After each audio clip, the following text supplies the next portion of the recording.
Hello guys, আসসালামু আলাইকুম। কেমন আছেন? আশা করি ভালো আছেন। জনপ্রিয়তা নাটকের স্ক্রিপ্টগুলো এই ভিডিওতে রয়েছে।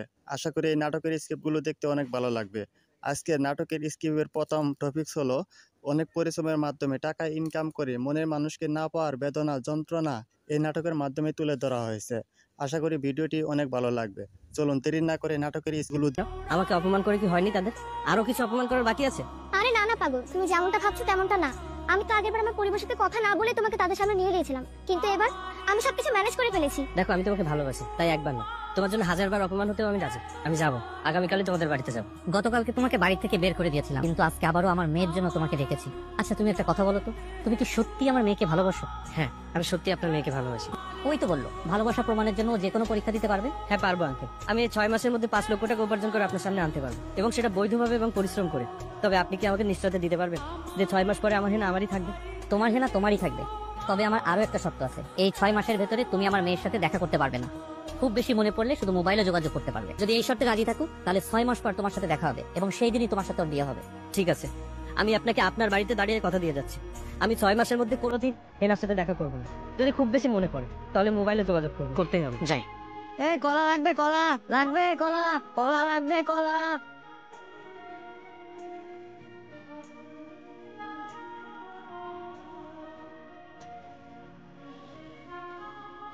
এক্সকিউজ মি, শুনতে পাচ্ছেন? জি, আমাকে বলছেন? জি, আপনাকে বলছি। হ্যাঁ বলুন। এই ব্যাগটা মনে হয় আপনার, আপনি দোকানের সঙ্গে ভুল করে রেখে এসেছেন, তাই আপনাকে ফেরত দিতে আসি। হ্যাঁ, ব্যাগটা তো আমারই। ধন্যবাদ। তাই দাও, আপনার ব্যাগটা কিন্তু সুন্দর, আপনারই মতো। ফ্লার্ট করছেন? আরে না না, সত্য যেটা সেটাই বলছি, আসলে আপনি অনেক সুন্দর। আচ্ছা ধন্যবাদ। শুধু ধন্যবাদ? আপনার ব্যাগ এনে দিয়ে আপনাকে হেল্প করলাম, আপনার প্রশংসাও করলাম, আর এতে শুধু ধন্যবাদ? ধন্যবাদ ছাড়া আপনাকে আমি কি দিতে পারি বলুন তো? আমি কিন্তু খুব হাঁটতে পছন্দ করি, আর আপনার বাড়ির সামনে রাস্তাটাও অনেক সুন্দর। আপনি যদি চান তাহলে আমরা কিন্তু একসঙ্গে হাঁটতে পারি। বাহ, আমি তো দেখছি আপনি আমার বিষয়ে খুব ভালো রিসার্চ করেছেন। হ্যাঁ হ্যাঁ, তা তো একটু করেছি। তো হয়ে গেল, আমরা দুজন দুজনকে ভালোবাসি, কিন্তু এখন আমাদের পরিবারে কেউ জানে না।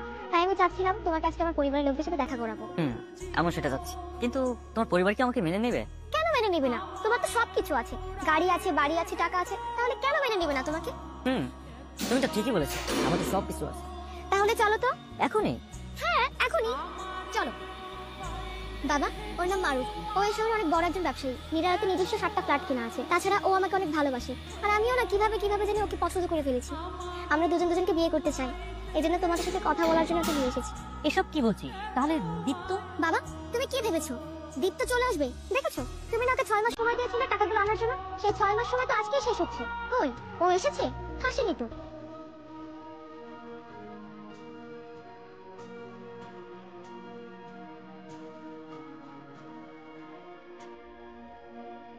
তুমি তুমি এসেছো হেনা?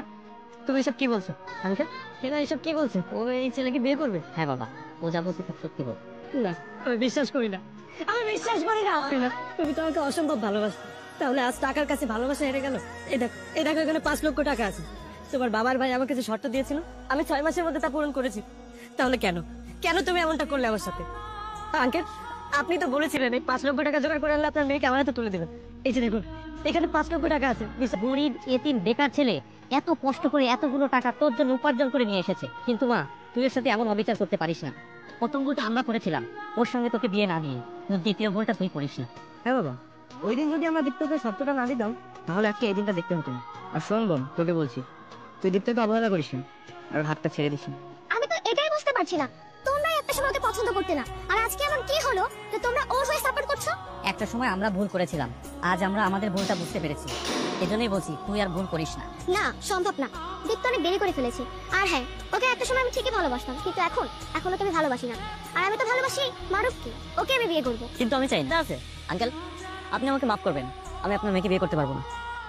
দীপ্ত, আসলে আমি অনেক বড় ভুল করে ফেলেছি। বাবা ভাই যেটা বলেছে তারাই ঠিক কথাই বলেছে। তুমি আমার জন্য কত কষ্টই না করলে, আর আমি তোমার সাথে কি ব্যবহারটাই না করলাম। তবে শোনো দীপ্ত, আমি তো তোমাকেই ভালোবাসি, আমি তোমাকেই বিয়ে করতে চাই। চলো আমরা বিয়ে করি। জানো না, তোমাকে আমি অনেক ভালোবাসি, তোমার জন্য আমি সবকিছু করতে পারি না। আরে টাকা পয়সা, ধন দৌলত, সৌন্দর্য, এগুলো নিছক একটা মোহ, এগুলো ভালো লাগা ছাড়া আর কিছু না। তোমার এই মুখোশের আড়ালে আজকে যে রূপটা দেখলাম না, তাতে আর যাই হোক, বিয়ে আমি কোনোদিন তোমাকে করতে পারবো না। সবশেষে একটা কথা বলি, ভালো থেকো, আমার ভালোবাসি।